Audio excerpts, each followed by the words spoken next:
Чи яагаад ухамсарт амьдралынхаа тэн агасыг Улаанбаатарын замын төвчөлд өнгөрөөж ийн гэж бодож байна. Авилгалаар цэцгэлсэн газрын 8 айл бүрийн цонхыг хааж, бөөгнөр шаваарлсан цементийн ширэнг бүглэж оргисын тэр гарцнуудыг чинь. Гадаад дотоодод мэрэгжил эзэмссэн мэдлэг босортой залууч яагаад газрын үүсэ гэж ажил хайж анкет бүглэж яваа юм бэ? Мэрийг чармах тусан бизнес чинь дампуурч мэрэгжлийн яналт дээр асуудалтай байна уу? Хэлтсийн даргынх нь оймсондоо авчулдаг $20,000 чи хийж чадаагүй юм чинь аргагүй шүү дээ. Төрийн албан хаагчийн төв яравгар царай. Төвгшөөсөн удаан яриа. Хүнд судал гаргаж хүсэл төрөлхлийг чинь хойш тавьж байвал ашиг сонирхол нь өөр газар авилга хахуул нэгж байна чамаас.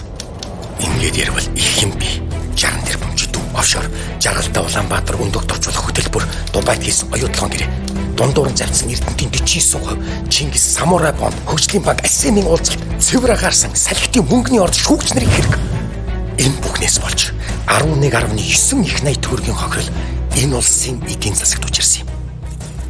Энэ хүндээ гэхэд Монгол улсын жилийн төсөв 10 их 80. Энэ бол чи бидний татвар төлсөн мөнгө. Улсын төсвөөс их мөнгө усан тайсан чулуушиг болж. Улсын төсвийг хэн захиран зарцуулдаг юм бэ? Төрийн албан хаагч. Монгол улсад 192,000 төрийн албан хаагч байна. Энэ хүмүүс эх орныхоо төлөө үнэн чир зүтгэж эрдэм чадлаа зориулах тангарагтай. Өргөсөн тангарагаас амжицаач. Өргөс шиг хуулц шиг нэгэнтэй бид өстөн дайсан шигэ тэмцэх үүрэгтэй. Төрийн төлөө хотон шиг чадахгүй дуурч. Төв шудраг эрхэм байж төгсгөлгүй асууж шаардаж.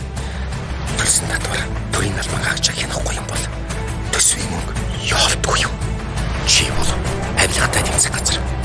Яг одоо 110 руу залга. Ягштал мөт шалга. Мэдээл.